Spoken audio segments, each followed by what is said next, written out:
সময় যেটা ফেলে দেয়া হতো সেটাই এই মেশিনে ঢুকলে টাকা হয়ে বের হচ্ছে। অবিশ্বাস্য শোনালেও এটাই সত্যি। আর এই অবিশ্বাস্য যাত্রার নেপথ্যে আছেন মাত্র ৫ম শ্রেণী পাশ এক যুবক, নাম তার হাফিজ। তিনি এখন এমন এক মেশিন বানিয়েছেন যেটা কচুরিপানাকে পরিণত করেছে মূল্যবান ফাইবারে। সেই ফাইবার যাচ্ছে সরাসরি চীনে, সেখানে তৈরি হচ্ছে স্যানিটারি প্যাড থেকে শুরু করে আরো অজস্র পণ্য। অদ্ভুত না? একসময়ের বর্জ্য এখন কোটি টাকার সম্পদ। কিভাবে সম্ভব হলো এই বিস্ময়কর গল্প? আগে কচুরিপানা তো এমনি পরে রাখতো, যে জায়গা অপচয় দেওয়া যাইতো, জায়গাটা ময়লা দেওয়া যাইতো, এটি সরানি লাগিয়াও লোক কামলা লইয়া হইলো সরানি লাগিয়া এও করে জায়গাটাও খারাপ দেওয়া যায়। তখন এই পরিষ্কার করলে জায়গাটাও ভালো দেওয়া যায়। অন আর এই পরিষ্কারটা লাগবো না, কারণ অন এটি একটা মেশিন তৈরি হয়েছে। এই তৈরির কারণে এখন এটা ফাইবার তৈরি হয়। ফাইবারটা তৈরি হইলে ফাইবারটা বেচাও যায়। এই ধরনের জায়গাটা কাটার পরে কিন্তু রোদে রাখা যাবে না। রোদে না রাখার গেলে এর পরবর্তী হ্যাঁ বাইচান্স আমার জায়গা টাকা নাই এবং কি রোদ আছে কিন্তু জায়গা রাখার মতো জায়গা নাই, তাহলে রোদের মধ্যে রাখা যাবো, কিন্তু উপরে কিছু দেওয়া রাখবো। এটা হচ্ছে কচুরির ডোগরা, এক নামে চেনে কচুরির পানা বলে। পানাটা একটা আর কচুরির ডোগরা একটা। এটা আপনার নদী বা আপনার পুষ্করিণী থেকে উঠায় নিয়ে এসে প্রসেসিং হচ্ছে লোকা। এই যে ডোগরাটা আপনার ওই নদীতে ফালা দিতে হবে। নিচের যে মূল গোড়াটা সেটা ওখানে ফালা দিতে হবে। ফালা দেওয়ার পরে একটা করে পাতা ফেলাবেন। পাতাটা যদি আপনি এইভাবে কেটে ফেলে দেন সর্বোচ্চ ভালো, শেষ। কিন্তু এই যে এই গোড়াটা এখানে কাটতে হবে। এখানে এই যে এটা প্রসেসিং হলো, এখান থেকে কিছু মাপ আছে, ছোট বড়। এই যে বড়টা আলাদা হবে, এটার ফাইবারের মাপ আছে। এই যে এটা ছোট, এটার মাপ আলাদা।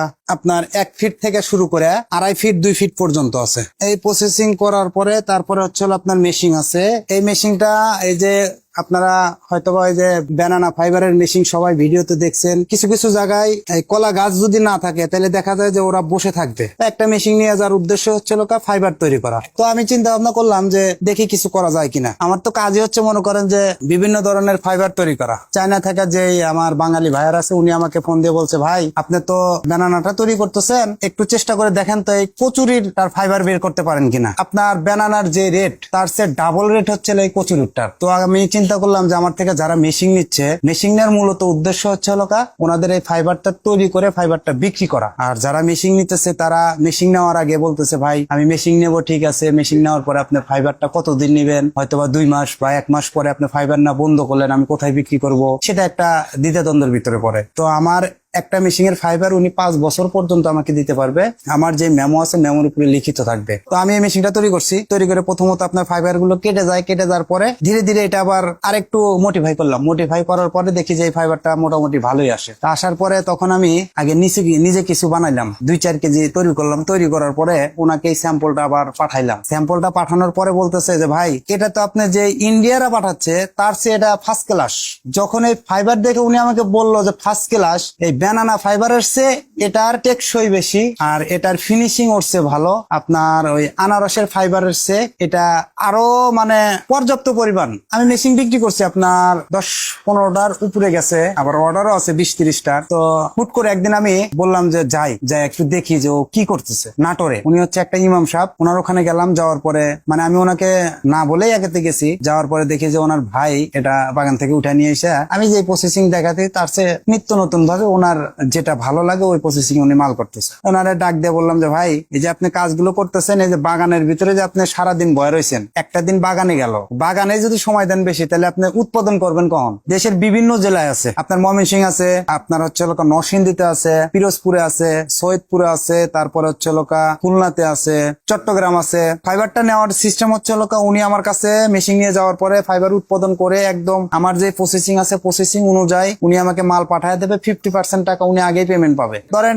আমাকে 200 কেজি মাল দিছে, 200 কেজি মাল আপনার 300 টাকা কেজি। এই মালটা উনি আমাকে 7 দিনে দিক, 5 দিনে দিক, আর যখনই দিক, কিন্তু 28 তারিখে আমার মাল আসবে না। 28 তারিখ পর্যন্ত আমার মাল আসবে। 28 তারিখ থেকে 5 তারিখ পর্যন্ত আমার বন্ধ। এই কয়েকদিনে মাল আমার সেল করি। তো এর ভিতরে উনি মনে করেন যে মাল পাঠায় দেয়, 50% টাকা পেমেন্ট দিয়ে দেয়, আর 50% টাকা আমার এখানে কিউসি আছে। যে ভাইয়ারটা এই মালটা নেয় তার নিজস্ব কিউসি আছে। মালটা কিউসি করে পরে হয়তোবা এখান থেকে 2-1 কেজি বাদ যেতে পারে। আমি আপনাকে সমস্যার সমাধান করে দিচ্ছি, আমি যেইভাবে বলবো ওইভাবে করেন। যেরকম সৈয়দপুরে মেশিন আছে, ওনারে মেশিন নিছে রাত্রে 2টার সময় মেশিন রানিং করছে, রানিং করে আমার ভিডিও কল দিছে ডাইরেক্টলি। উনি ফোন দেওয়ার আগে ভিডিও কল দিছে যে ভাই এই যে সমস্যা, সুতা কেটে যেতেছে। ওই 2টার সময় যে আমার সারাদিনে যাদের সাথে আমি সময় দিতে পারি না ওদের সাথে আমি সময় দিচ্ছি। কেউ আমাকে 4টার সময় ফোন দিয়ে বলে যে ভাই আমার এই মেশিন সম্পর্কে একটু জানার দরকার। বলি একটা কাস্টমার যখন জানার জন্য ফোন দেবে সে তো ভিডিওটা দেখে একটু আগ্রহ, এই কথাটাই যদি ওনাকে আমি সময় দিয়ে বুঝাইতে পারি উনি বুঝবে। দেখেন একদম নিখুঁত ভাই, এটা টেস্ট করে, এটা ল্যাব টেস্টে যায়, ল্যাব টেস্টে যাওয়ার পরে এটার কতটুক